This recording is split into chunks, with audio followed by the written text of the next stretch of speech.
삶에 용감하게 맞선다고 해서 성공이 꼭 보장되는 건 아니란다.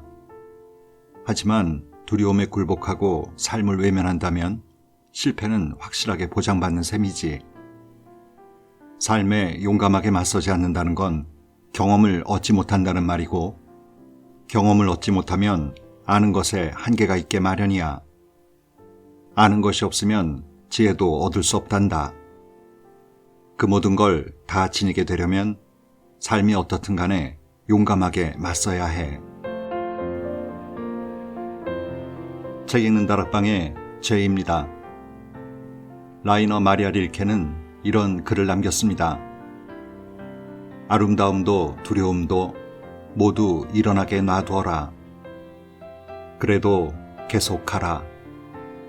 어떤 감정도 끝이 아니다.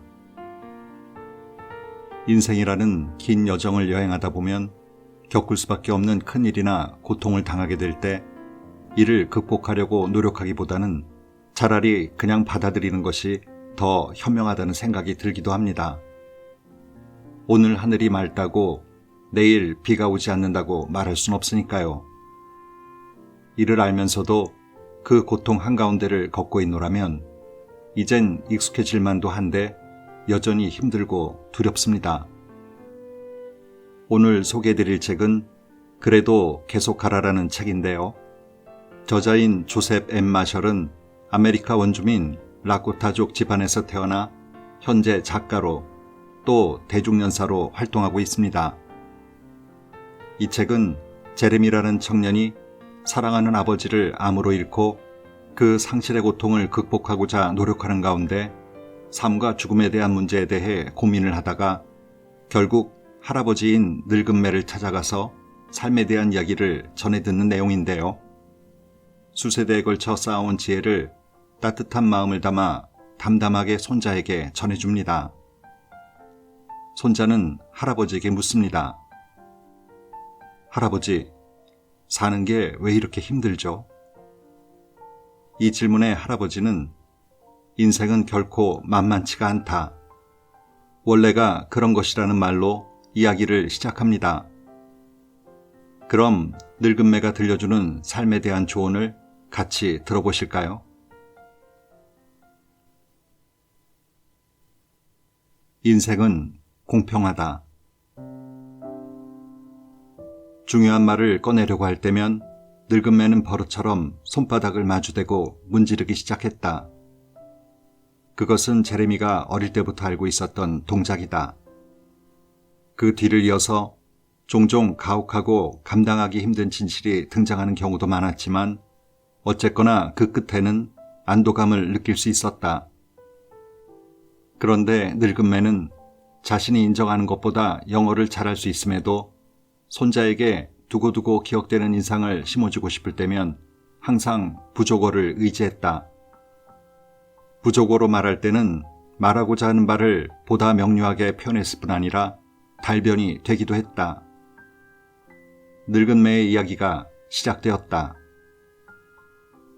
인생에는 두 가지 얼굴이 있는데 어느 쪽도 다른 쪽에 비해 덜 현실적이라고 말할 수 없단다. 만일 모든 것이 늘 똑같기만 하다면 다양성도 흥분도 조화도 있을 턱이 없겠지.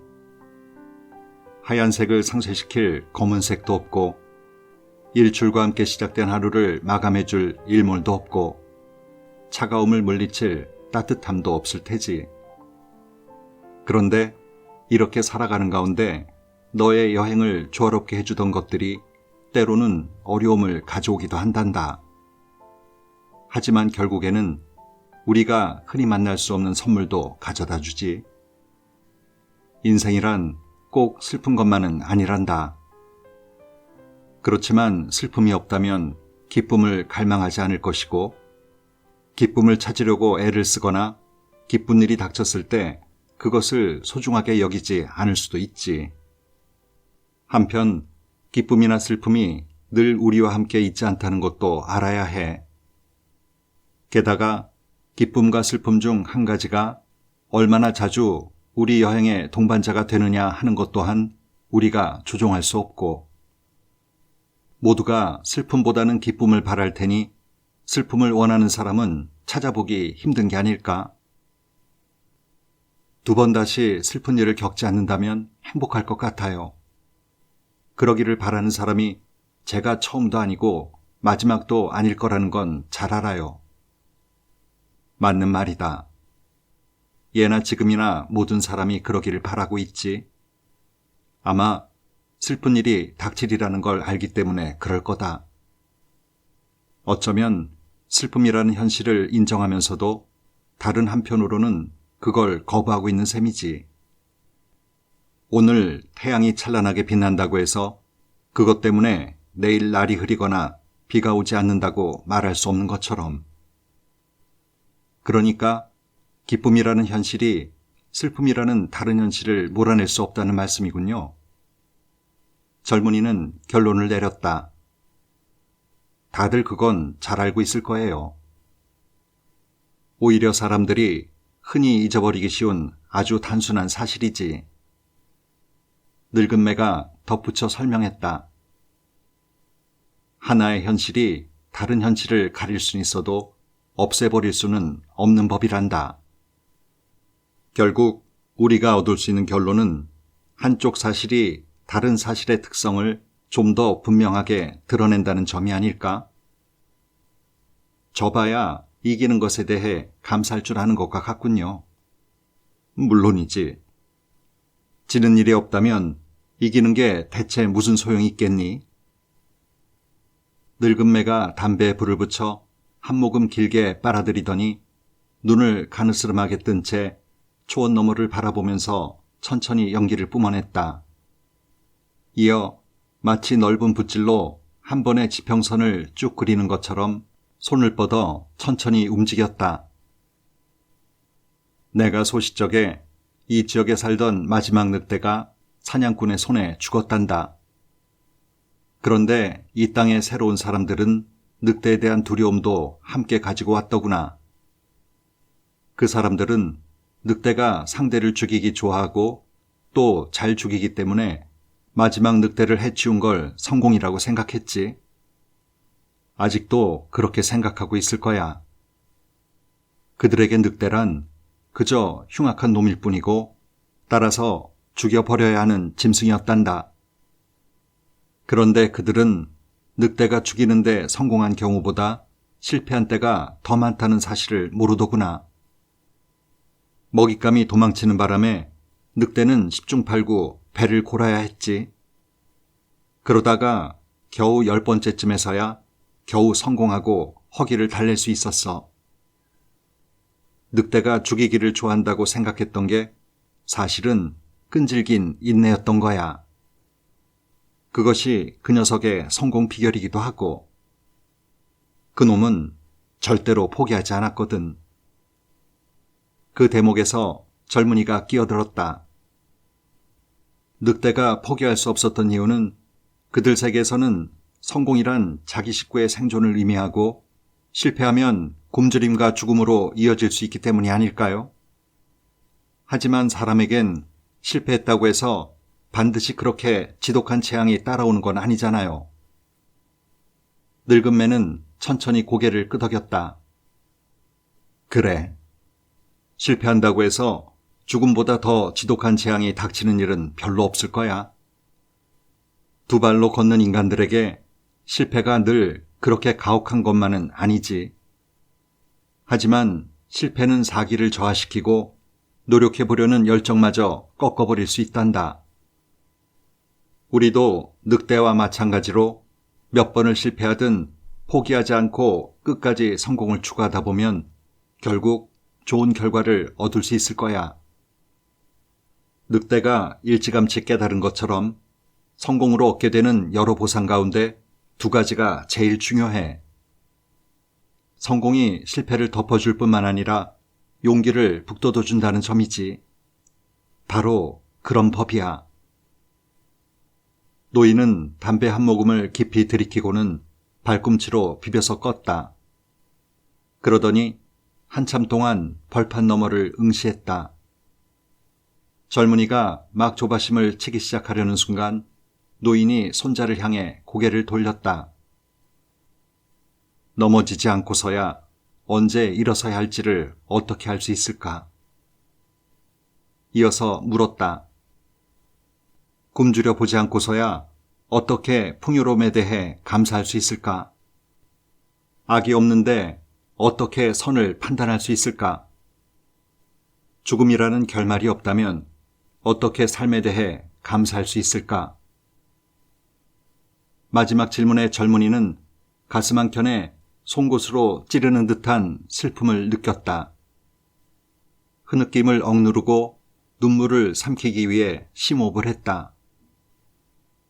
내 아버지는 우리 곁을 떠났다. 늙은 매가 부드럽게 말을 이었다. 병으로 앓던 끝에 죽음이 찾아왔기 때문이지. 내가 만일 아비의 죽음을 둘러싼 상황을 깊이 생각해 본다면 그가 어떻게 살았는지도 함께 떠올려 보렴. 그것이 슬픔이든 배고픔이든 가난이든 질병이든 아니면 죽음이든 간에 아무튼 어려운 일을 자신의 삶 속으로 초대하기 때문에 일어나는 경우란 좀처럼 없는 법이야. 그럼에도 삶이 너의 여정 한복판에 역경을 가져다 놓는다면 반드시 그것으로부터 강인함을 배울 기회를 얻게 될 거야. 그것이야말로 눈에 보이지 않는 선물이란다. 물론 힘겨운 시간과 슬픔을 선물로 생각한다는 게 그리 쉽지 않다는 것 알아. 그래도 그것을 헤쳐나가다 보면 한 번에 한순간씩, 한 번에 하루씩 선물로 만들어갈 수 있지 않을까? 그런 순간과 하루하루를 거친 끝에 결국 너는 강인해질 거야. 그것이 네가 받을 선물이란다. 늙은 매는 손자의 얼굴을 주의 깊게 살폈다. 그리고 손자의 눈에서 혼란에 빠진 한 영혼을 보게 되었다. 거기에는 깊은 생각에 잠긴 영혼의 모습도 담겨 있었다. 노인은 여느 때와 다름없는 참을성으로 침묵을 지켰다. 마침내 젊은이가 한숨을 내쉬며 말문을 열었다. 할아버지, 슬픔과 실패에 대해 사람들이 보이는 첫 번째 반응은 거부라고 알고 있었어요. 저 역시 그런 것 같고요. 노인이 고개를 끄덕였다. 그래. 하지만 안 좋은 일은 우리가 거부하든 말든 오게 마련이야. 좋은 시절, 편안한 길, 행복. 그 밖에 우리가 경험하는 모든 긍정적인 일들은 단지 현실의 일부에 불과하단다. 부정적인 일들, 나쁜 시기, 어려움 또한 항상 있게 마련인 거고. 실제로 언제나 태양이 빛나는 건 아니잖니? 부드러운 산들바람이 졸지에 폭풍으로 바뀔 수 있고, 비가 너무 많이 와서 홍수가 나거나 태양이 지나치게 내리쬐는 바람에 가뭄이 들 수도 있지 않니? 삶은 그저 삶일 뿐이야. 원래 생긴 그대로지.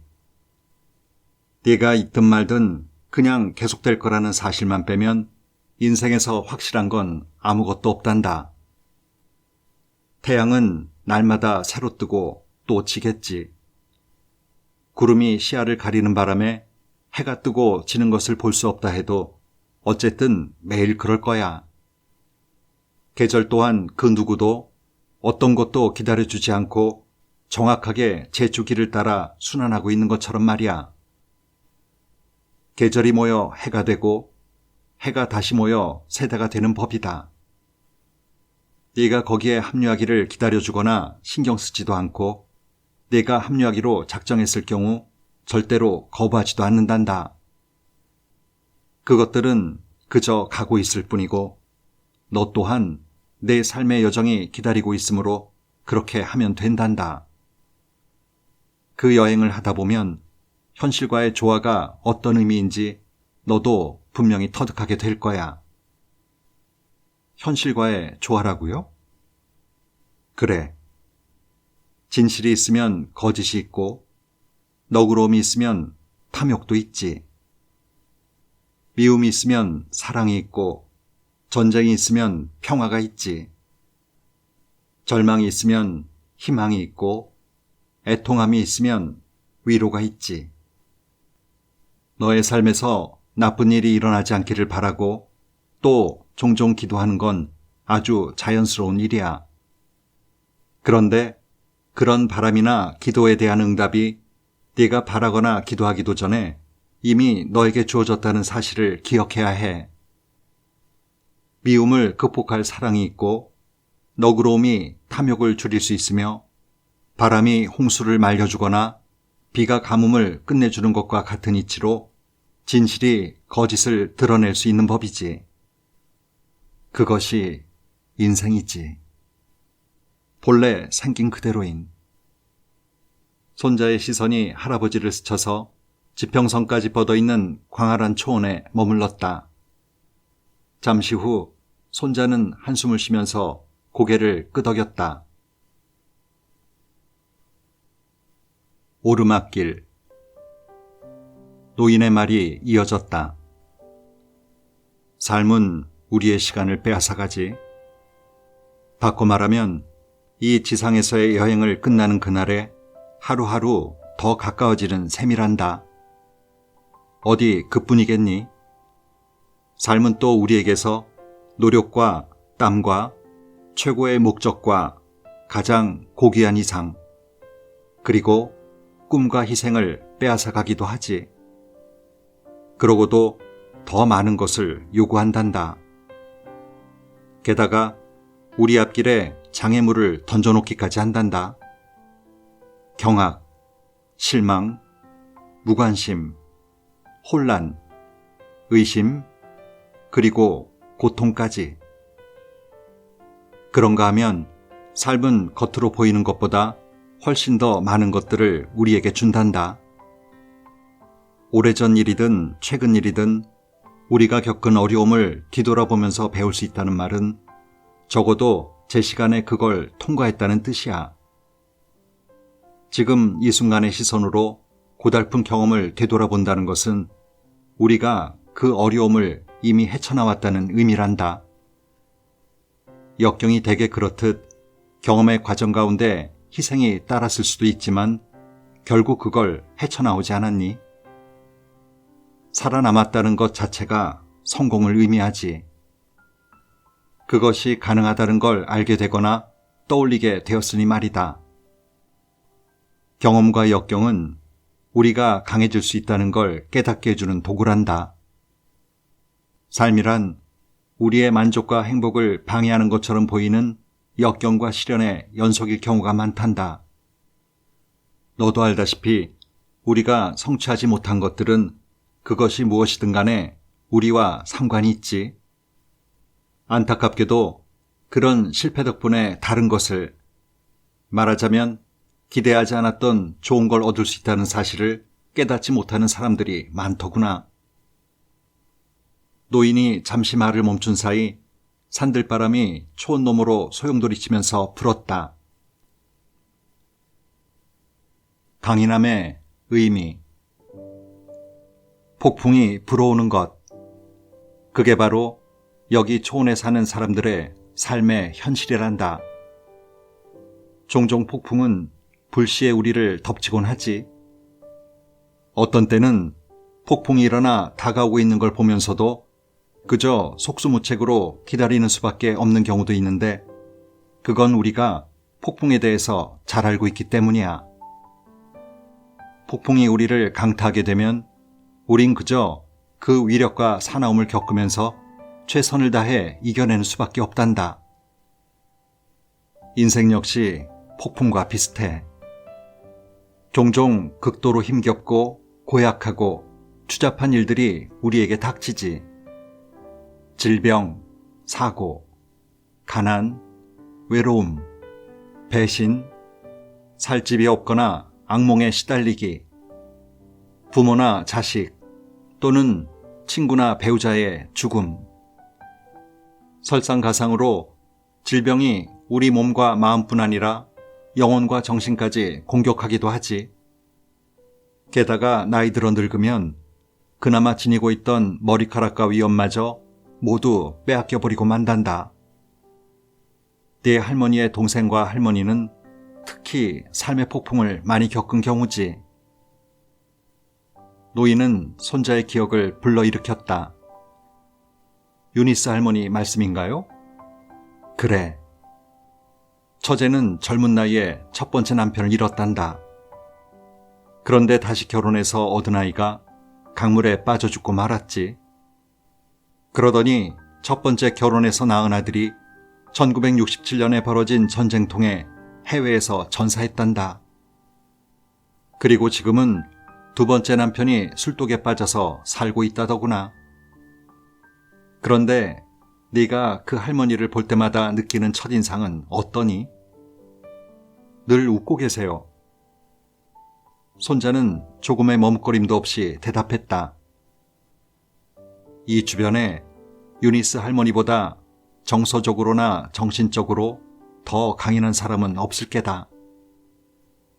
그녀가 겪은 것처럼 말할 수 없이 힘겨운 폭풍에 용감하게 맞선다는 것은 삶의 현실을 받아들인다는 뜻이란다. 나쁜 일이 일어나리라는 현실을 거부한다고 해서 절대로 그런 일을 막을 수 있는 건 아니기 때문이지. 삶이란 살아내야 하는 것이지 피해도 되는 게 아닐 거야. 유감스럽게도 유니스 할머니가 겪은 것처럼 아무도 우리에게 인생이 무엇이고 어떻게 살아야 하는가에 대해 설명서를 전해주지 않는단다. 간단하고 쉽게 써놓은 지침서는커녕 복잡하고 어렵게 써놓은 것마저도 없더구나. 경험과 상황을 바탕으로 그날그날 용감하게 맞서는 것만이 영혼의 연료가 되고 정신의 에너지가 될 수 있단다. 그 하루하루가 더해져서 네가 누구이고 어떤 사람인지 결정될 테니까. 우리 모두는 매일 아침마다 인격의 깊이를 더하고 지식을 늘리면서 성장할 수 있는 기회를 가지고 일어나게 된단다. 아무리 하찮아 보이는 경험이라도 모든 경험은 다 선물이야. 마찬가지로 네가 살아가면서 만나는 모든 사람들은 그가 친구든 적이든 모두 너에게 선물이라고 할 수 있어. 어려운 상황과 다루기 힘든 사람들이라 할지라도 우리에게 인내와 관용을 가르쳐주는 법이거든. 좋은 경험 역시 삶이라는 현실의 일부분이야. 물론 두어 번 긍정적인 경험을 했다고 해서 많은 부정적인 경험과 맞먹는 값어치를 지닌다고 할 순 없겠지. 그리고 나쁜 것도 당시에는 그렇게 보이지 않을지라도 좋은 것이 될 수 있다는 걸 배울 수 있어. 비록 그 당시에는 그렇게 보이지 않을지라도 말이다. 너를 죽이지 않는 것은 무엇이든 너를 더욱 강하게 만든다 라는 격언이야말로 분명한 진실을 담고 있단다. 그래도 가장 중요한 건 할 수 있다라는 말이라고 생각해. 너를 죽일 정도가 아니라면 그 일을 통해 네가 더욱 강해지고 좀 더 많은 것을 알게 될 거야. 다만 한층 더 지혜로워지느냐 아니냐 하는 것은 거저 주어지는 게 아니야. 네가 그렇게 작용하도록 할 필요가 있다는 말이다. 담금질이라는 경험을 요하는 거지. 너 그 말이 무슨 뜻인지 알겠니? 젊은이가 고개를 끄덕였다. 담금질이란 벌겋게 달궈진 뜨거운 강철을 차가운 물속에 집어넣었을 때 일어나는 과정이죠. 그렇게 물속에 담금으로써 강철을 더욱 강하게 만드는 거잖아요. 그래, 그거야. 우리를 보다 강하게 만들어줄 수 있는 위기나 역경에 느닷없이 빠지게 되더라도 잘 이용하는 지혜가 필요해. 담금질 과정은 실망이나 슬픔, 비탄과 같은 어려운 현실을 잘 대처해야 할 필요가 있다는 뜻이지. 그런 감정을 거부하지 않는 것도 담금질의 일부야. 실망이나 슬픔, 비탄 따위를 환영할 만한 사람은 아무도 없겠지만 그래도 희로애락의 감정을 경험해야 할 필요성까지 거부해서는 안 돼. 우리 영혼이 울 때라고 말하면 울어야 하는 법이야. 이것이야말로 네가 그러기로 작정했다면 슬픔을 균형 있게 자리매김하는 의식이자 상황을 제어하는 능력을 얻는 방법이란다. 그러니까 비통함도 우리에게 무언가를 가르쳐 줄 수 있겠군요. 그럼 비통함도 다 목적이 있단다. 애통해야 한다고 해서 유약하다는 의미가 아니야. 다시 한번 조화와 강인함을 얻기 위해 나아가는 첫걸음이라고 볼 수 있단다. 애통해야 하는 것이야말로 담금질 과정의 일부지. 삶의 폭풍에 용감하게 맞서는 것은 그게 온다는 걸 아는 데서부터 시작된단다. 우리는 자신을 괴롭히는 폭풍이 불지 않기를 바라고 기도하지만 사실상 그게 오리라는 걸 예상하고 있어야 해. 그리고 폭풍이 닥쳤을 때는 제일 먼저 최선을 다해 용감하게 맞서야 한단다. 우리가 누구이고 어떤 사람이건 간에. 본문 중에 늙은 매는 이런 얘기를 합니다. 역경을 통해 얻어지는 강인함은 역경이 닥쳤을 때 약해지지 않는 법이라고요. 무언가를 배우기 위해서는 그것으로부터 절대 고개를 돌려선 안 된다. 삶의 폭풍이 몰고 오는 바람과 추위와 어둠에 맞선다는 게 결코 쉬운 일은 아니지만 그래도 반드시 그래야 한단다. 요즘 흐드러지게 피어난 꽃들을 바라보면 어떤 목소리가 들리지 않으세요? 힘들지. 너에게 주어진 인생이라는 여행길. 그냥 그래도 계속가라 라고요. 그래도 계속 가라. 오늘도 좋은 하루 보내세요.